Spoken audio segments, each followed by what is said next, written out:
have got a lot of questions. Take whatever day I want off. I can do whatever I want.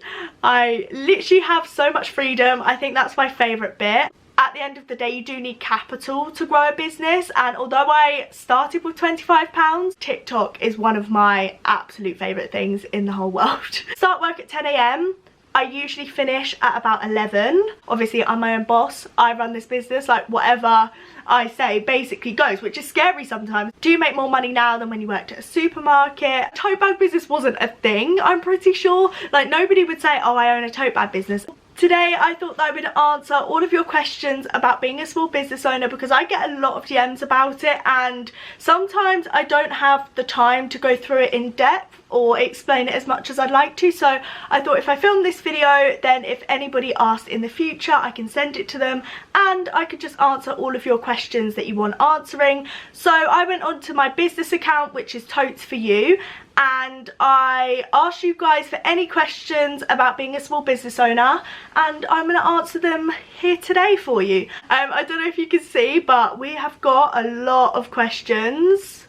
So I'm just going to jump straight in, try and answer them as honestly as I can. And hopefully you guys enjoy this video. If you do, please give it a thumbs up, subscribe and comment down below any other videos you want. I'm thinking of doing a how to set up your own small business video, and a video on my tips and tricks of marketing a business. The first question is, how did you get your business ideas? The idea came when I was bored in lockdown and I basically wanted a nice tote bag. I created a product that I loved and then I realised other people loved it too. So I was like, okay, I can start selling this. And no, it wasn't crazy sales to begin with, but eventually it's grown, and since then I invested into machines, etc. So that's a quick summary of how I came up with my business idea. Was it hard to set up?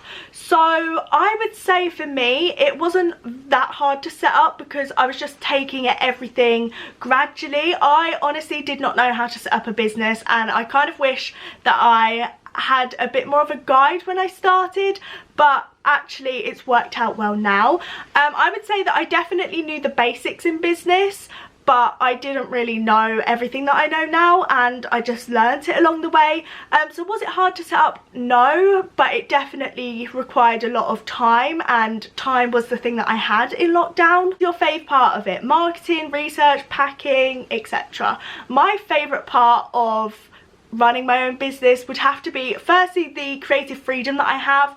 I can literally have an idea and spend so much time in that idea, and I can create the idea because obviously I'm my own boss. I run this business, like whatever I say basically goes, which is scary sometimes because a lot of the time I want a second opinion, which I will get. It is mainly all me. Creative freedom is my favourite part, and designing. And then the other thing that I absolutely love doing is marketing. Now, I'm not a big like pusher on like sales and stuff like that. I just love producing content, talking to people on social media about the brand, and just like spreading happiness. Like, people say like, oh, your videos make my day, and that means so much to me. It's not so much about the sales, but obviously that's the thing that makes it possible for me to do this, and I just absolutely love creating content. So yes, TikTok is one of my absolute favourite things in the whole world.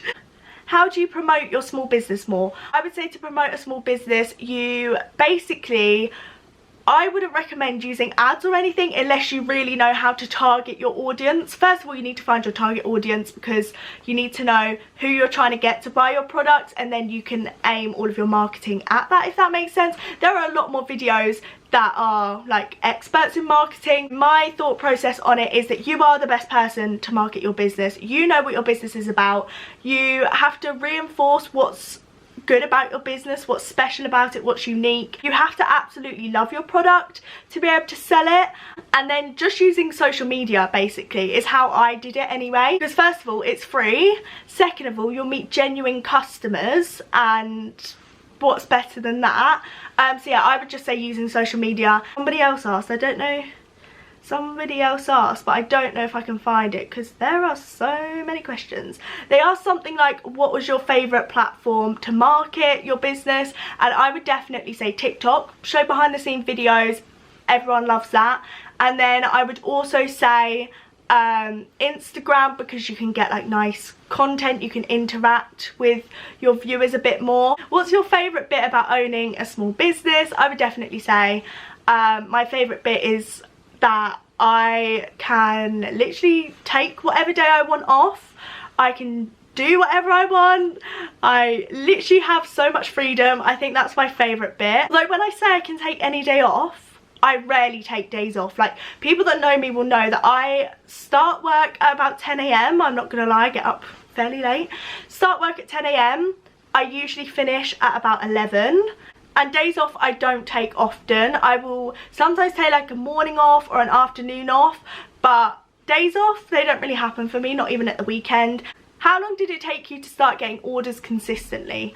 I would say that at the start we would have a drop on Depop and then it would sell out pretty much instantly within the first 10 minutes. All of the bags would sell out and then we would ship them the next day. And then when I got a website, which was a couple of months after, I invested in creating a website, because if you didn't know, there are a lot of background costs that you probably wouldn't know about unless you run your own e-commerce store. Since then I've never got less than 3 orders in a day. I would say still now our orders aren't consistent. Like, we get orders every day and it's good, but it definitely depends on, first of all, if we have a video on TikTok go viral, immediately we get more sales and more orders, just because that's the way it naturally works. You get more people visit your website and more exposure to your brand. Also, if we've just dropped a new product, so we dropped the Real is Rare sweatshirts recently. I'll put a picture here if you haven't seen them.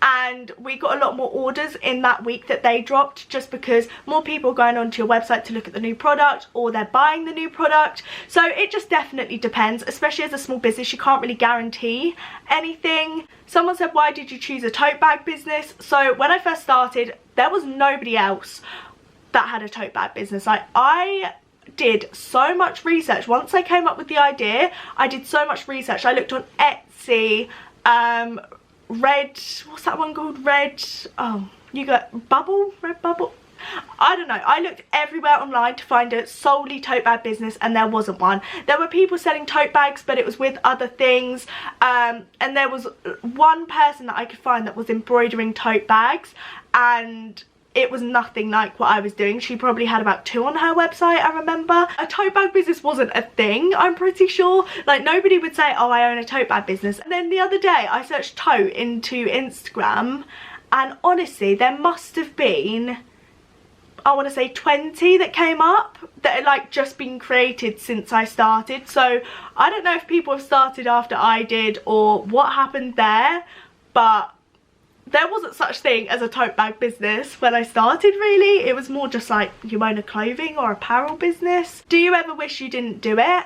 No, I don't wish that I never did it. This is the best thing that I ever chose to do, and I am just so grateful that I have a platform where I can talk about things.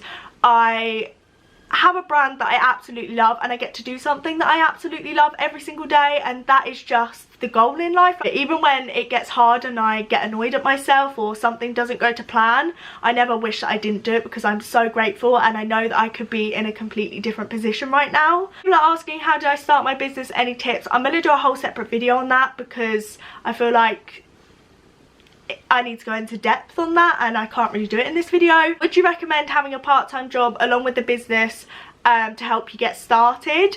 And I would say definitely. Like, there is no point in quitting your job before you've even started or when you've just started. At least that's my opinion. I think that it's good to have a stable income to start off with, and you can also use that money that you earn from that side job to put into your business, because at the end of the day you do need capital to grow a business. And although I started with £25, after that £25 I kept on reinvesting, and I would reinvest my own money. So yeah, I would definitely recommend having a part-time job alongside your business when you get started. A lot of people asking different questions like, do you make more money now than when you worked at a supermarket? Can you live from what you earn through your little business? Predicting how much profit you make a month, how do you know how much stock to purchase? So basically people asking, can I live on the money that I make from this business? And yes, I can live on it.